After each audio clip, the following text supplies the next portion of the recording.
Hi and welcome back. It's been a little while since I've recorded an episode. I had a crazy week last week, and then I needed to catch up on my sleep, which took a few days because I was at my state's judiciary hearing for their late term abortion bill on Monday, and I was there for 18, 20 hours almost, and it was a long day without sleep. I testified at 3 o'clock in the morning against the bill. And I'm going to talk about that. We're going to read an article by Chris Bertman from Timcast that he wrote on it.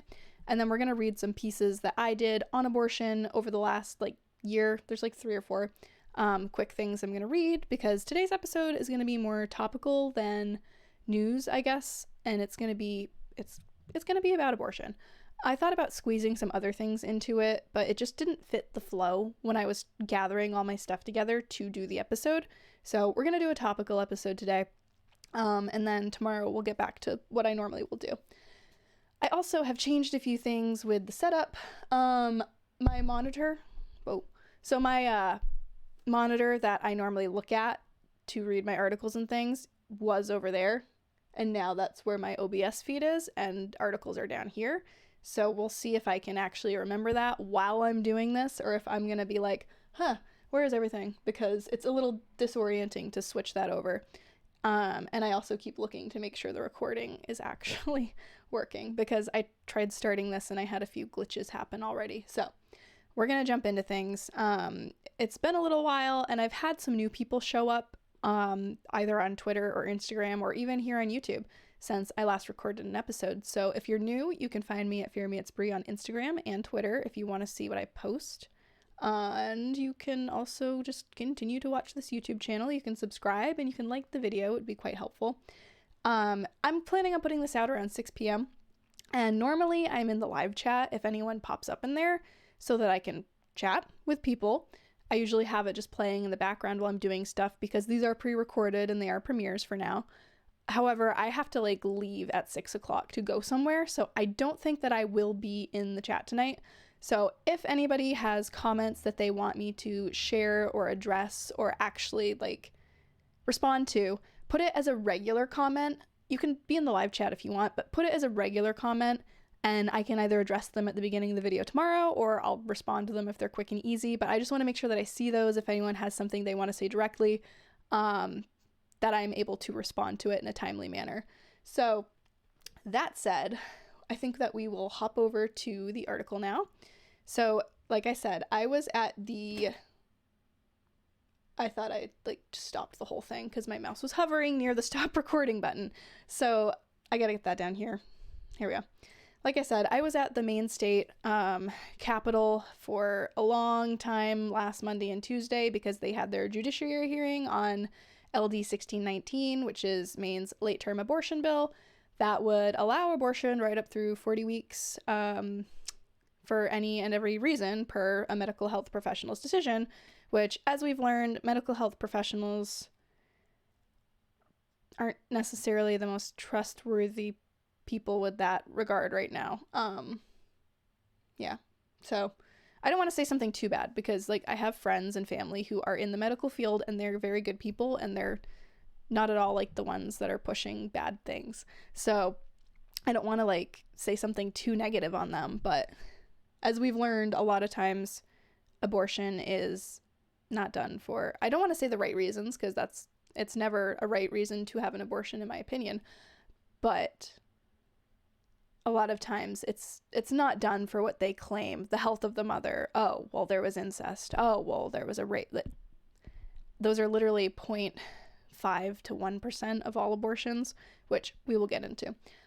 Speaking of which, I'm trying to find my Instagram page on the computer here so that I can read the testimony I gave, but it's telling me it doesn't exist, which is weird because I posted on Instagram this morning and I'm pretty sure that my account still exists. Maybe I should actually open that up on my phone and make sure because that was very weird that happened. Let's see, am I still here? I'm still here. I guess I could read the, when I get to it, I'll read the testimony just off of my phone. I had a really pretty picture graphic for it I don't know, like, if you can see that. Like, it's the State House, and it's, like, the testimony, and, like, I put it over, like, the picture of when I left the State House at 5:30 Tuesday morning. It just looks so beautiful, so I used it as a background. So I wanted to have it on the screen. I guess I can't, so when the time comes, I'll just read that off my phone. So we will start with the article by Chris Burtman. I'm gonna zoom out because, wow, I zoomed that in way too much trying to get that on the up and ready to use. Okay. All right, so I'm gonna hop the screen over. Like I said, bear with me. I've changed things. All right, there we are. Democrat legislators reduce permitted time for public testimony against abortion bill in Maine. State Representative Laurel Libby. This purely discriminatory move disenfranchised hundreds of Maine citizens trying to participate in the democratic process, which is true. They limited us from our original 3 minutes to 1 minute each. So by the time I went up, I think I could have gotten my testimony out if I'd like Hamilton rap battled it in about a minute, but I didn't want it to just be blah, blah, blah, and just like fly past the legislators' ears. Like, I wanted it to actually resonate with people. So I had to like, all of us had to sit there and scratch things out and figure out bullet points, which for me, that was easy enough because my testimony was very fact-based. I quoted the Guttmacher Institute. So it was just easy to like, all right, well, this unnecessary sentence, I guess I can cut that out and I'll hit the bullet points. And if I have time, I can go back and add back in.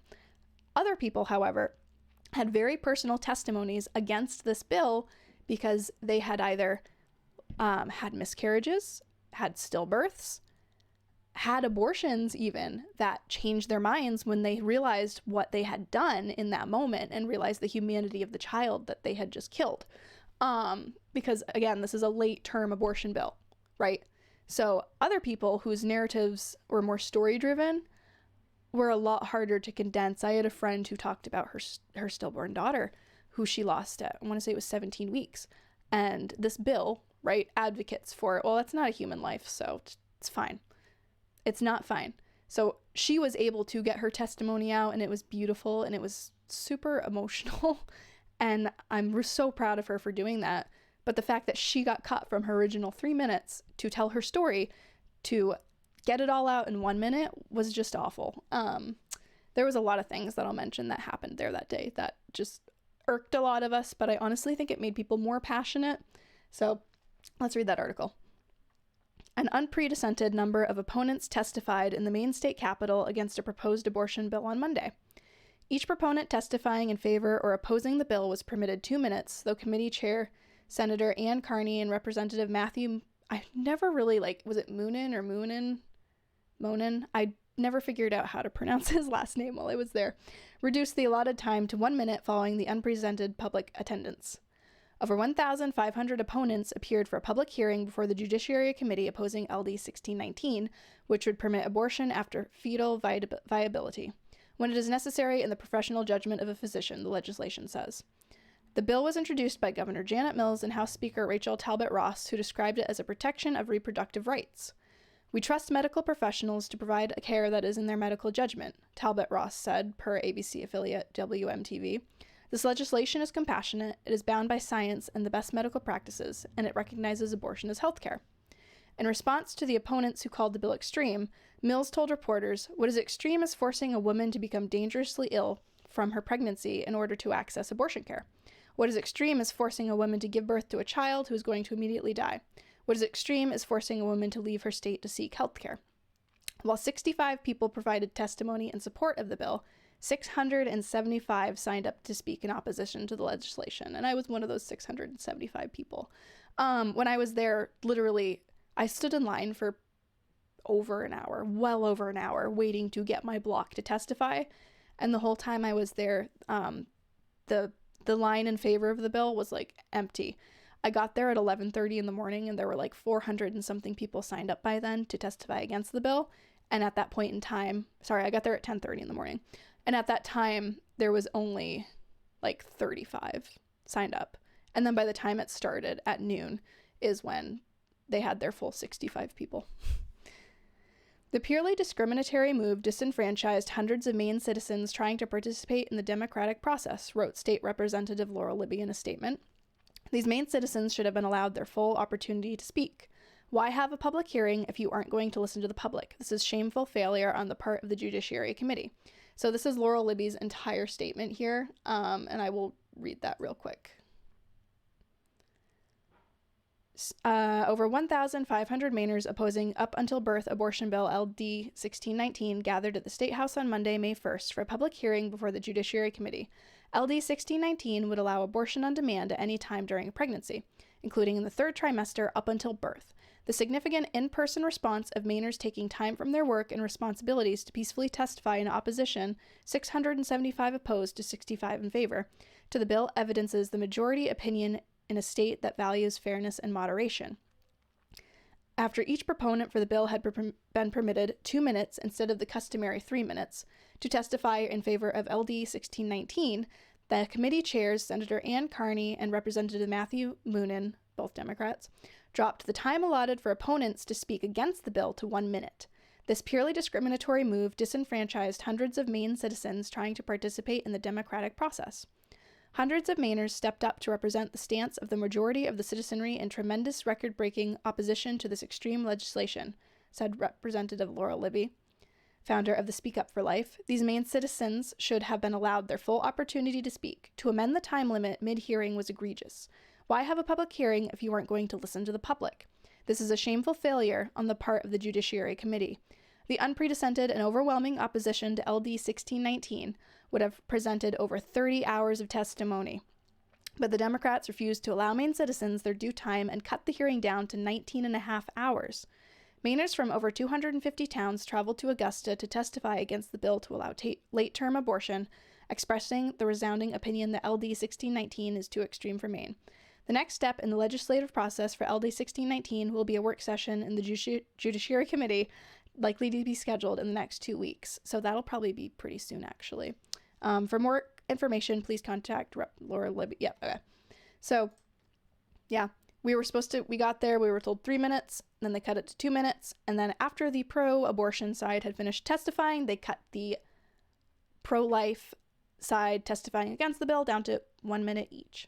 So, ideally, if we had had our full 3 minutes, I got there at 10:30 in the morning, technically my testimony shouldn't have been till like noon the next day.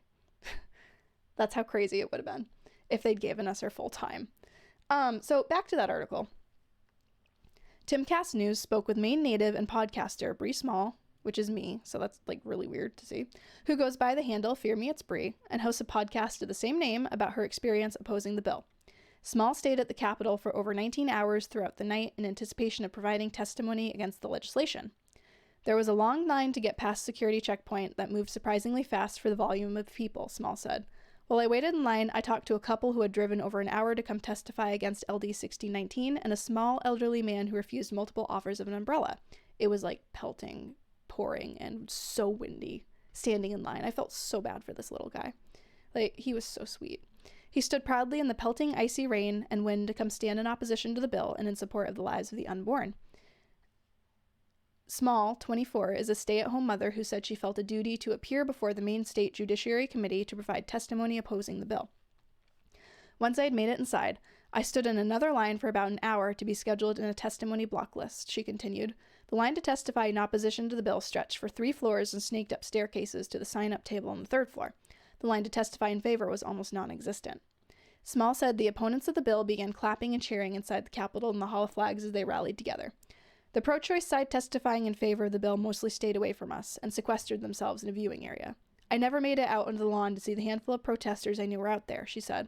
One older gentleman did eventually make his way into the Hall of Flags with a homemade sign reading, "Lawyers arrested, liberty not a right, political police power, abortion providers arrested, deprived of liberty," and was shouting something about his belief in abortion being a 14th Amendment right. The State Judiciary Committee heard testimony from supporters of the bill for about 4 hours. We were supposed to have 3 minutes to testify. The judiciary changed it to 2 minutes, but still allowed the pro-choice side to go over the 2-minute rule, overruling the Republican legislators who tried to fight them over enforcing the time limit, Small reported. We had, I want to say it was Representative Libby and Representative Henderson that tried so hard to get our time back, but the committee just was like, no. By the time the pro-life side began to testify at the bill Around 4 p.m., they had cut the limit again to 1 minute each. As a mom of 2 small children who was sacrificing my time with them and my husband, many of the pro-choice testimonies about the convenience of a pregnancy or having a child in general really made my blood boil, Small added, saying testimonies from supporters of the bill were self-centered and dehumanizing toward babies in the womb. And there was one really that stood out to me where somebody said, when I was sitting and watching, somebody said something along the lines of, a gestational point in a pregnancy shouldn't define a woman or her rights. And my friend and I just looked at each other and we were like, excuse me, but a gestational point in pregnancy should not define that baby or its rights. No matter what, it is always going to be a baby and it is always going to be a human life in that womb.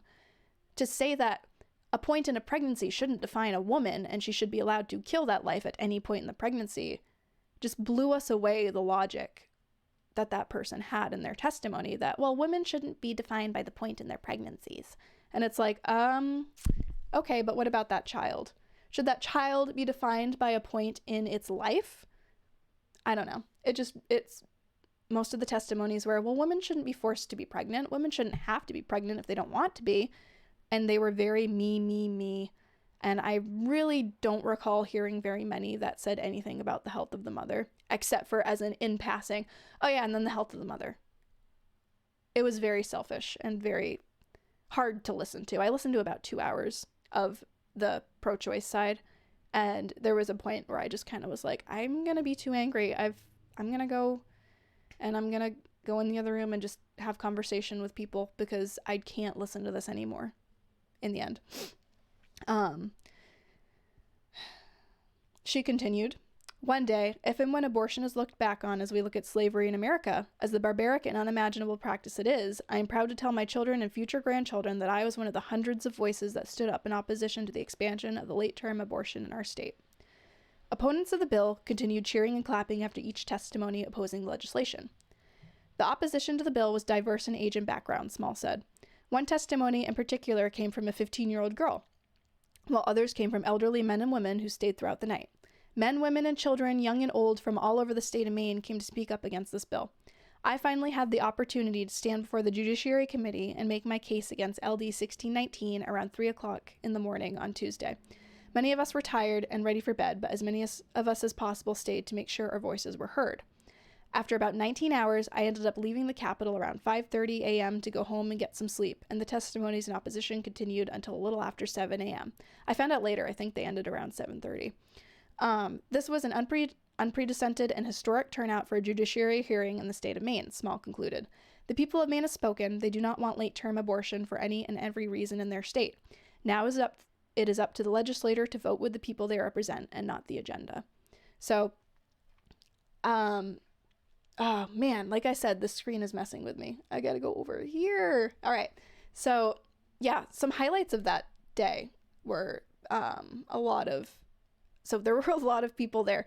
The final count that cycled in and out throughout the entire day of it, I'm gonna have to just sip some iced coffee because I talked a lot and I feel like I'm gonna die. Although iced coffee is probably not the best thing to gain my voice back. The entire day, right, around 2,000 people cycled in and out of that building to support the pro-life side. I really didn't see very many pro-choice people. There was that one man that I said had come into the area where we all kind of were, and he kind of yelled at some people. He held up a sign, but really we didn't see that many of them. They kind of just stayed in their area and then they left. So they stayed in their area, did their thing, and then they left because they didn't want to interact. They didn't want to talk to you. After they left, though, the atmosphere in that building went from, my friend described it as tense because when you first got there in the morning, you weren't exactly sure who was on your side and who wasn't. There were some people that were very obvious because I guess if you were in support of the bill, you were supposed to wear green. So some people had like green on and some people had, on the flip side, abortion is murder or like pro-life shirts on. So those people, you could obviously tell which side they were on, but there were some people there that it was like, I don't know about you. I stood in line to testify with right behind me was what are they called? A lobbyist. There was a lobbyist right in line behind me, that was there for the pro-choice side, I guess, to sign them up or whatever and help. So, you know what I mean? We were all mingled together originally, and then people kind of split off. So I really didn't see that many pro-choice people. I saw some people with like green hair and green t-shirts that were kind of spouting their side. But when they all left and everybody was there because, all right, we're going for the long haul, we're sticking it through the night, we're here to testify in opposition to this bill, the atmosphere of that place changed so much. The Turning Point USA chapter that we have there, I know the girl that runs it, and they were having a blast. Like, all the kids that came to testify against the bill, my friend and I, at around 7:30, this shows that I'm a tired mom. At around 7:30 that night, I was so tired. I was sitting on, like, the big grand staircase or whatever that comes down into the Hall of Flags in the Capitol, and I was just sitting there, and I just was kind of like, I've already had an energy drink. I don't know if I'm gonna make it. Like, I was starting to really, like, I don't know if I can make it. Maybe I can go find my parents or a friend who lives nearby and just, like, crash on their couch for a bit, and I'll come back in the morning around 8 when I think my testimony is going to be. This is before they dropped us to 1 minute, because when they did that, it bumped my testimony to like 3 in the morning instead of 8 o'clock in the morning. And my friend texted me and she was like, hey, come out on the balcony if you need fresh air. Like, it's really great out here. And it was, the sun had just gone down, so it was really pretty out there. And I went on the balcony and it was just cold enough air that it was like, whoo, and it woke me right up. So that gave me my second wind, basically, to just continue through the night, which was great. But there was a caller out there calling like a line dance. All the kids were like dancing to an instrumental Yankee Doodle, and it was just such a positive atmosphere. Like, you could tell that everybody was there together and everybody was there for the same reason. And there was just like a lot of joy and celebration and encouragement, because down in that Hall of Flags, every time a testimony was given, people made sure to cheer loud so that they could hear them all the way up on the 4th floor. And then on the offshoot rooms where people were waiting, so the block would be in there testifying of 25 people and the next block would be waiting in the wings, they would make sure, because they were right next to the Judiciary Hall, that they were clapping and cheering as loud as they could to let them know what we wanted. I have my testimony, and like I said, I kind of had to chop it up a bit because, you know, time constraint. And I'm actually curious just reading it here. I'm not going to try and read it in a minute because, like, I want you to understand what I'm saying. But I'm curious, maybe I could have gotten it out in a minute. But I will read it, the original testimony, before I had to condense it to 1 minute. You know, I gave my name and my hometown and blah, blah, blah, which I won't give on here. I mean, you all know my name now. But I am testifying today because this is not an expansion of reproductive health care. When an abortion takes place, the reproduction part has already happened. Reproductive health care would be proper education or methods of preventing a pregnancy before it even begins, not terminating an infant's life after they have been created. Many will argue that the pro-life side is pro-forced birth, but I am telling you right now that an abortion is the most form of forced birth in existence. I typed that wrong. In an abortion, a woman still has to deliver the child, albeit a dead child rather than a living one. There is no such thing as a safe abortion. At any stage, an abortion will always result in at least one loss of life. This bill would allow the murder of children past the so-called point of viability for every and any reason. Research done by the Guttmacher Institute study from 1987 and again in 2004 states that abortions in the extreme case of rape or incest are only 0.5 to 1% of those reported cases. The largest percent of abortions were performed because having a baby would dramatically change my life at 74% and 78% respectively. This is not a valid reason to kill a toddler or a teenager. So why is it a valid reason to allow the murder of an innocent child still nestled in the safety of its mother's womb? Please vote ought not to pass. Maybe I could have gotten that out in a minute. I don't know. In the heat of the moment, when you're trying to like make sure you can get everything out and they're not going to cut you off, it's kind of hard to just, you know, process how it's going to be. So there are a few interesting things that happened that night. One woman pretty late into the evening was testifying, obviously against the bill, and she started describing the process of an abortion to the Judiciary Committee and describing what happens to the body of the child during that abortion. and her microphone got cut, turned right off. And she just went, "Excuse me?" And everybody was like, whoa, this is the first time all night that this has happened. And the chairwoman, the one that was in charge of this block or whatever, because I think they had different people moderate the different blocks throughout the committee, so it wasn't just one person doing it for like 24 hours. She was like, "Oh, I'm sorry, that wasn't intentional. Those buttons are close together and I just hit the wrong one," or something like that, where it just was very fishy, because it was like, okay, one, what button were you pressing? Two, this is the first time all night that it's happened. It's kind of funny that it happened when she was describing an abortion to you. So when that happened, right after that, instead of letting the woman finish her testimony, they announced they were going to be taking a recess and shut it down. And I was near Representative Libby, and one of the fellows from upstairs had come down from the 4th floor to talk to her, and I was nearby, so I heard the discourse, and she sounded worried that, are they going to shut this down? Are they taking this recess because they're going to stop hearing the hearings? And the man mentioned that the woman who had turned the mic off didn't seem very happy. So she ran right upstairs. I watched her run right up there, and the hearing resumed within a few minutes of her talking to them. So I don't know what was going on, if they were intending to shut people down or not, but that was a very interesting moment in the night. And then later on, there was a woman who is the director of a local pregnancy center.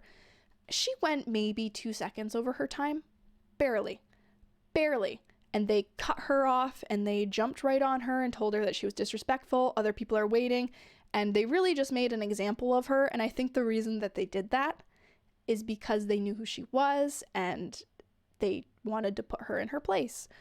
And everybody was just like, they did not just do that to her, because, like I said, the pro-choice side got to go oodles and oodles of time over. Like, really, if their side stuck to their time and didn't have so many questions asked of them, because on one hand, I will say it was nice that the Republican legislators in the committee did ask them a lot of questions to make them defend their pro-choice points. They didn't ask us as many questions, especially not the block I was in, or like the next 10 after that, because that was like 3 o'clock in the morning onward. So I think they were kind of just like, give your testimony, get out. Give your testimony, get out. Like, they were done. I hope that we still got through to them and still resonated with them, because at that point I know that they were like, I don't want to hear anymore. So they definitely got a little punchy with the director of the pregnancy center, which felt very inappropriate, honestly, because she didn't do anything wrong. And if the pro-choice side had been given the time, the 2 minutes that they told them to stick to, instead of allowing them to go long, their testimony should have taken 2 hours, not 4. So that 2 hours could have gone to our side and allowed us to maybe keep the 2 minutes. Or even better, wouldn't it have been great if we could have had our full 3 minutes? But anyway, I don't remember if I had anything else to say about Monday and Tuesday, but I left at around 5:30 in the morning to go home, because I hit a point where I wanted to stay the whole time. I really, really did. But I just hit a point where I was like, I can't. I gotta go home. I've got to sleep. I was able to stay as long as I could. And then I found out it ended anyway within about 2 hours of that. So I was kind of like, oh, I wish I'd stayed. But I was also glad that I went home and slept, because it took me a few days to recover from the exhaustion when the adrenaline of being there went away. I got a few looks, because when the Democrats decided to drop our time, I threw on my "We Are Change, if you trust the government, you don't know history" sweatshirt for like an hour or so. So people were like, because I was wearing that in on government property in a government building. So that was kind of funny. But everybody was mad, and everybody was like, nope, you're right. That shirt makes total sense right now, because look what they do to us when we try and speak up. So it was a very good night. I really hope that the testimonies resonate with the committee. I hope that they encourage the rest of the legislature to vote no on the issue. I don't know that we even did anything, but we've at least made our voices heard. We've at least shown them that we don't want this in the state. Majority of people in the state do not want this. So If they vote with the 65 that said they did over the 650 something that said they didn't, that's really telling of the legislator. I did hear from somebody that it sounds like some of them are considering, who were going to vote yes, are now considering voting no because of all the testimonies and because they didn't realize this was a historic turnout. There's never been a hearing this big or this long. I got there at 10:30 in the morning on Monday, not thinking that I would be there till 5:30 Tuesday morning. I had no idea it was going to be this big. And I'm really glad that I stayed and I didn't try and go sleep at my parents' or something, because if I had, I probably would have missed my testimony block, which I want to say that they reduced us to 1 minute around, it was pretty early. It was evening, but for being there all night, it was early. And I'm glad I didn't leave, because a lot of people actually, once they hit the 1 minute, missed their testimonies because they were reduced so much from what their original time was. They weren't expecting to come back until 8 a.m. like I would have if it had been the original, well, not the original 2 minutes, but the 2 minutes. So I potentially could have been sleeping and missed my testimony block, even though I was only a few miles away. So I'm really glad that I stayed the whole time. I'm really glad that I was a part of it. And I really hope that this works out and that they vote no, because man, if they don't vote no, it's going to be bad. This bill also takes away criminal penalty. So like if you are not an abortion provider and you are not you're not, it's weird to say an abortion doctor because, you know, doctors take oaths to do no harm, but that's a whole nother issue. But if you are not a licensed abortion care provider and you perform an abortion on somebody, it takes away the criminal penalty that would otherwise be put on you for doing a medical procedure illegally. So this bill is just full of you know what. And I hope that it does not pass, because it's going to be a sad day if that bill passes. And this bill does not take away, so care for ectopic pregnancy, septic pregnancy, it does not take those things away. Those are not abortions. It does not take away care for miscarriages. It does not take away care for stillbirths and having to, you know, if you miscarry and you don't pass the baby and you have to have a D&E or a D&C, it does not take those things away. The overturning of Roe v. Wade does not take any of those things away. And it's really frustrating that people think that it does. It just shows the misinformed culture that we live in, that people think that just because Roe v. Wade has been overturned and you have a miscarriage, then you are going to be forced to carry the dead child within your womb because, oh, well, they took away a woman's rights to... It's not at all how it is. And I'm going to read a couple things that I wrote on that. They're pretty old. The first one is from June 26, 2022.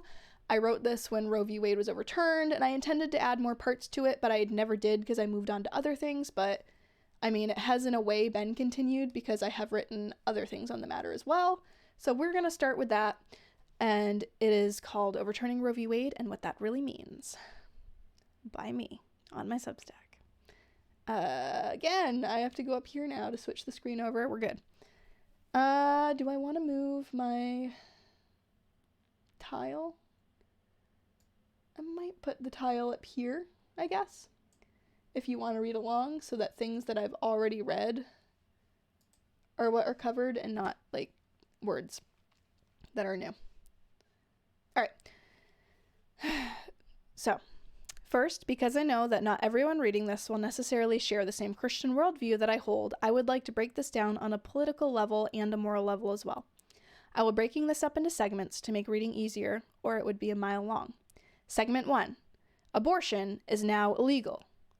Care for ectopic pregnancies and miscarriages will be banned, and women won't get the care they need. That should say 3. I messed that up. Regarding abortions being... Oh, no, it shouldn't. Sorry. Regarding abortions being illegal.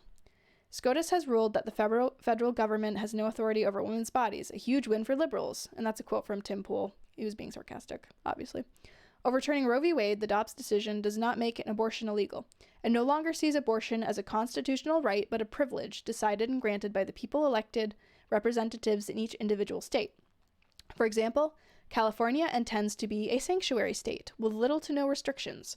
Other states will decide that abortion will be banned outright, except for special circumstances, which we will get into. While Tim's quote is meant to be sarcastic, he does have a good point. Isn't one of the goals of the third wave feminist movement to keep the federal government from controlling what a woman can do with her body? My right to choose implies that there are two options to choose from. Choosing to end the pregnancy is not the only option. So why do we act and tell women that it is? 2. Miscarriages and ectopic pregnancies. Another common misconception about the Dobbs decision is that ectopic pregnancies and miscarriages will be banned or the mother will be prosecuted for having them. Treatment for these will not be banned under the Dobbs decision as they are not legally considered an abortion. Miscarriages are tragic and unintentional and mourned by the mother. They are in no way an intentional killing of the child.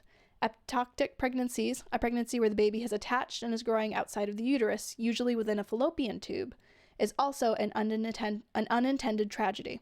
Unfortunately, when a baby has been conceived under these circumstances, it will not be able to grow to term and survive, and the mother will not either if she somehow carries to term, and the baby continues to grow outside of the womb and within a fallopian tube or wherever it is attached. In this very sad case, doctors will remove the baby from the tube. This is called a D&C, a dilation and curettage, and is usually in cases of early miscarriages and ectopic pregnancies to remove the baby from the fallopian tube or whether else it may have attached outside of the uterus. Unfortunately, as this occurs before the baby can survive outside the womb, it does result in the demise of the baby in the case of an ectopic pregnancy.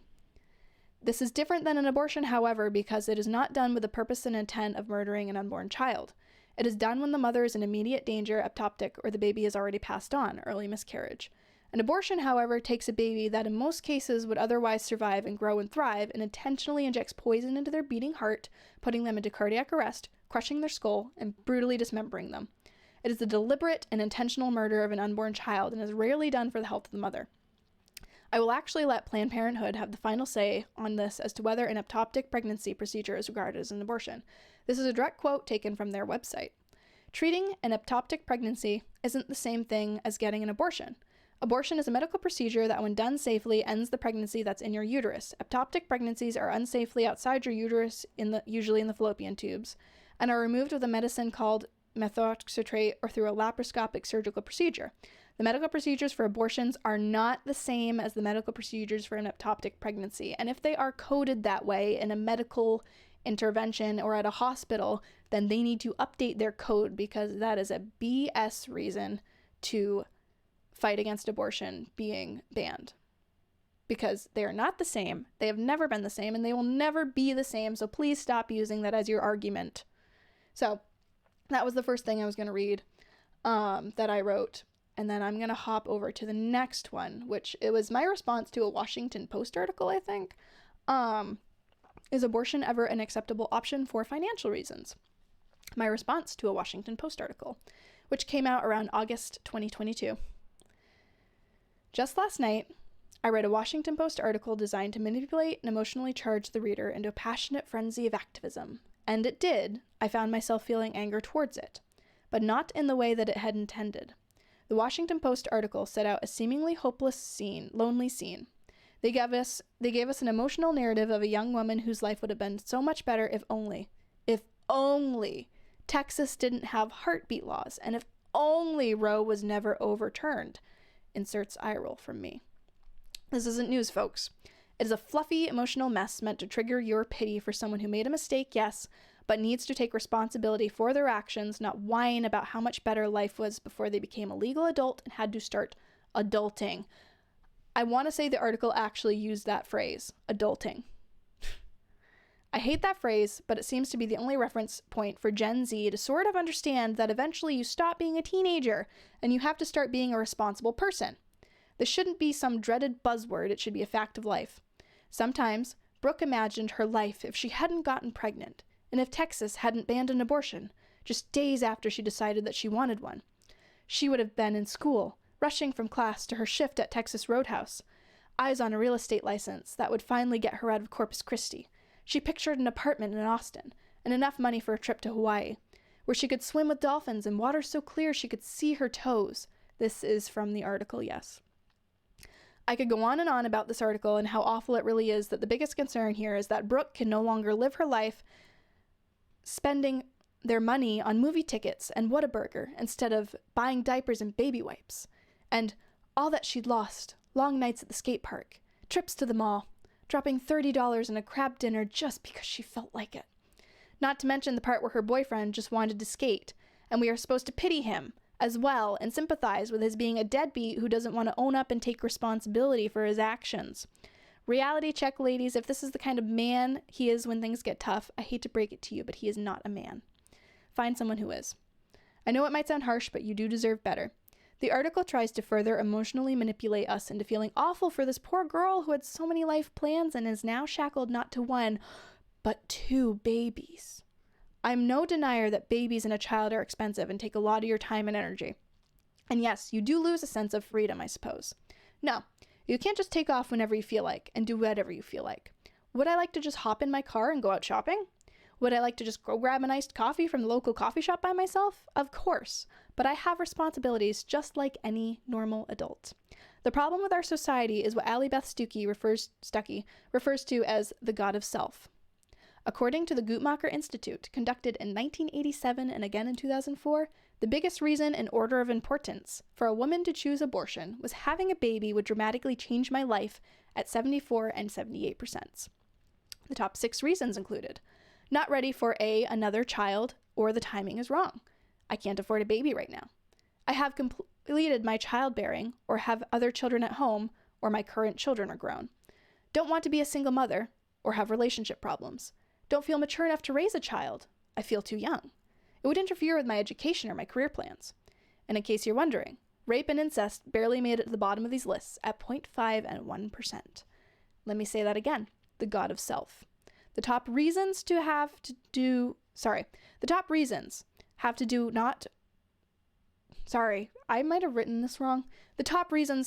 with not self-sacrifice, but self-preservation and money.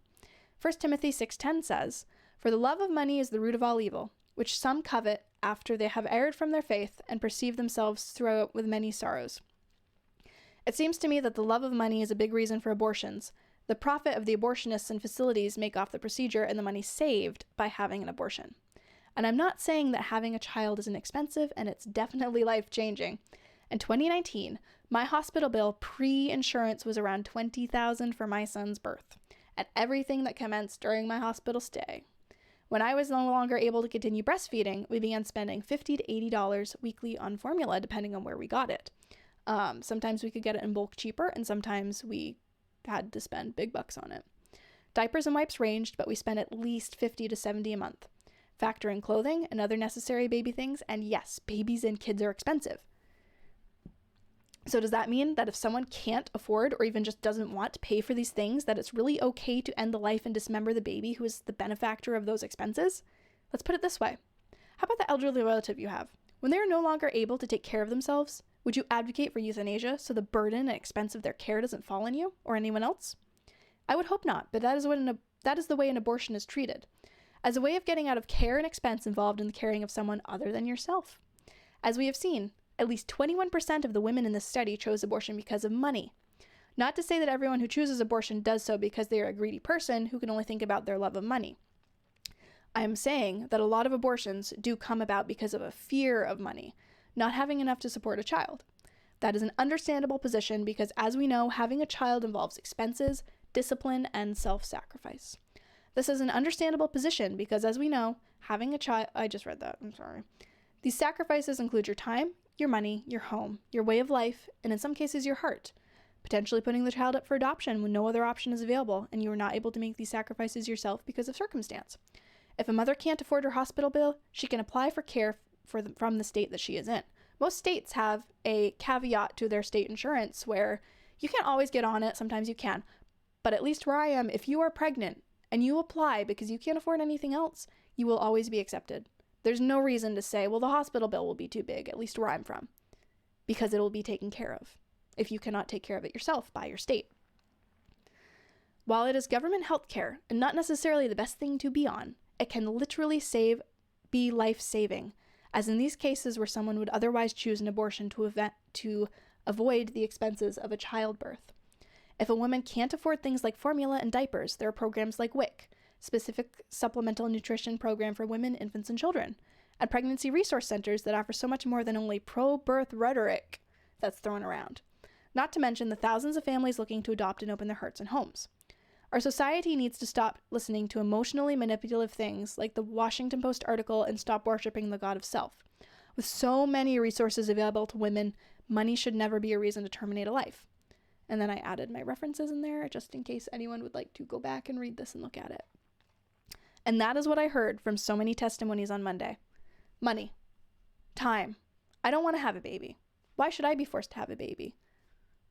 Just so many selfish reasons that could be fixed so easily if you just stop thinking about yourself for 2 seconds. And then the last thing I'm going to read is another article I wrote more recently, Why Abortion is Both Anti-Christian and Anti-American. It is neither loving nor kind for Christians who know the truth to withhold that truth and allow people to continue down a road to hell. And that can be applied to many things aside from just abortion. But specifically, I have it in the context of abortion. Abortion is not a constitutional right and it is forced birth. However, unlike a normal birth setting, the baby that is being delivered is usually delivered dead. And if the baby somehow survives being torn limb from limb, having their skull crushed, having their brain vacuumed out, or having a needle inject poison into their hearts to induce a heart attack, they are...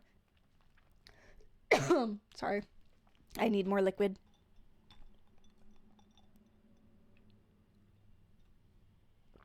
They are taken care of post-birth just as inhumanely. No matter how you try and justify it, an abortion is the brutal and barbaric murder of infants, no matter where it takes place in the pregnancy. But saying a woman who has had an abortion is murder is kind of a turnoff to the pro-life side, don't you think? It's definitely not very loving. This is an argument that I've run into countless times. However, I believe when you sugarcoat things and allow somebody to keep stumbling toward hell, when you as a Christian have the ability to show them the light as Christ has commanded, it is not love. It is selfish fear. It is fear of the world and not of God. It is fear of being rejected by the world rather than being rejected by Christ. Now, I'm not saying at all that someone should walk over to a woman and scream at her that she is a murderer into her face. But you can lovingly explain to a woman that an abortion is the murder of the most vulnerable innocents whom God has told us to protect, and that it is an abomination against Scripture.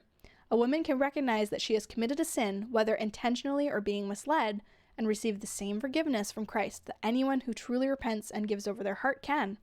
No person, no matter the sin committed, is unable to be forgiven and shown grace and the love of God. They just must be willing to prostrate themselves before Him and recognize the weight of the sins they have committed and truly have a repentant heart.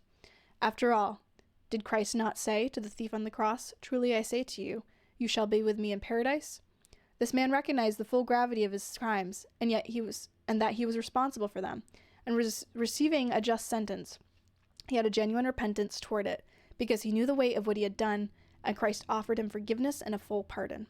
It is neither loving nor kind for Christians who know the truth to withhold that truth, and to allow people to continue down a road to hell when you are using niceness and the love of Christ to justify not being truthful and showing them what God's word actually commands.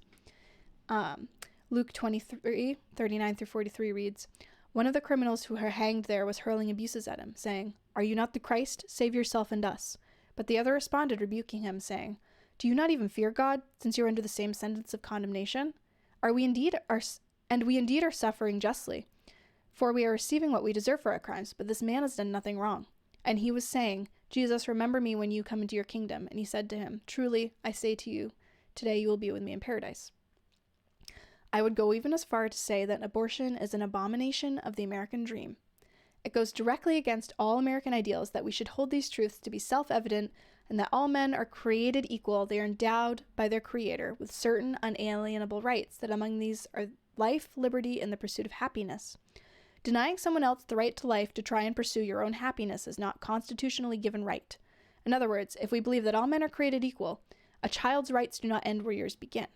And if we truly believe they are endowed by their Creator with these unalienable rights, then it is not up to us, or even the state, to decide that a child in the womb has less rights than the woman carrying them. This child's right to life comes from a higher power than the fickleness of man, or the institution in the state, as the Declaration clearly acknowledges. In other words, You do not have a right to sex with no consequences when it infringes upon the God-given rights of the life the sexual act has created. And what about rape cases? Rape is a terrible, terrible thing to happen to anyone. However, abortion in the case of rape is still denying biblical rights to life and the child based off the literal sins of the father. To take an innocent life to atone for the horrific crimes of another is just as evil as the crime committed. To answer one violent act, a rape, with another violent act, the murder of a child, is not justifiable. And that is one thing that one of the people who testified against the bill brought up, where he brought up that the death penalty in Maine was abolished in the 1870s because of a botched hanging, and the witnesses watched this man, this criminal, who was arrested and hanged for an armed robbery where I think he killed someone. They watched this man struggle and gasp for his life as his hanging was botched, and they watched him die inhumanely. So they abolished the death penalty in Maine.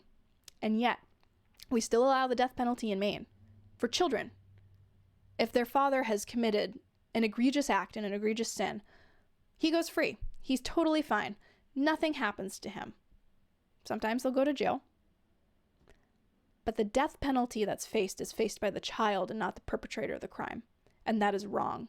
And it is disgusting. And what about cases where the life of the mother is endangered? I'll let another article I wrote on Roe v. Wade answer that one. Another common misconception about the Dobbs decision is that ectopic pregnancies and miscarriages will be banned and the mother will be prosecuted for them. Treatment for these will not be banned under the Dobbs decision, as they are not legally considered abortion. Miscarriages are tragic and unintentional and mourned by the mother. They are in no way intentionally killing of the child. Ectopic pregnancies, a pregnancy where the baby is attached and is growing outside the uterus, usually in a fallopian tube, is also an unintended tragedy. Unfortunately, when a baby has been conceived under these circumstances, it will not be able to grow to the term and survive, and the mother will not either if she somehow carries to term. In this very sad case, doctors will remove the baby from the tube. This is called a D&C, dilation and curettage, and is usually in the cases of early miscarriage and ectopic pregnancies to remove the baby from the fallopian tubes, or wherever else it may have attached itself outside the uterus. Unfortunately, as this occurs before the baby can survive outside the womb, it does result in the demise of the baby, in the case of ectopic pregnancies. This is different than an abortion, however, because it is not done with the purpose and intent of murdering the unborn child. It is only done when the mother is in immediate danger or the baby has already passed. An abortion, however, takes that baby, in most cases, who would otherwise survive and grow and thrive, and intentionally injects poison into their beating heart or putting them into cardiac arrest, crushing their skull and brutally dismembering them. It is a deliberate, intentional murder of an unborn child and is rarely done for the health of the mother. According to the 14th Amendment of the United States Constitution, all persons born or naturalized in the United States and subject to the jurisdiction thereof are citizens of the United States and the state wherein they reside. No state shall make or enforce any law which shall abridge the privileges or immunities of citizens of the United States, nor shall any state deprive any person of life, liberty, or property without due process of law, nor deny to any person within its jurisdiction the equal protection of the laws. And I have from congress.gov. Reviewing common law and statutory restrictions on abortion before and after the 14th Amendment's ratification, the majority maintained the inescapable conclusion that a right to abortion is not deeply rooted in the nation's history and tradition. The majority emphasized, for example, an abortion was prohibited in 3/4 of the states when the 14th Amendment was adopted, and 30 states still prohibited the procedure when Roe was decided. Thus, the court held that the 14th Amendment does not protect the right to abortion. By overruling Roe and Casey, the Dobbs Court not only held the Constitution does not guarantee a right to an abortion, but also determined that abortion restrictions will not be subject to the viability and undue burden standards established by those decisions. If challenged, an abortion restriction will now be evaluated under the rational basis review, a judicial review standard that is generally deferential to lawmakers. The majority explained that under rational basis review, a large regulating abortion must be sustained if there is a rational business on which the legislator could have had thought it would serve legitimate state interests. The majority indicated that these interests may include protecting prenatal life, the mitigation of fetal pain, and preserving the medical professional's integrity.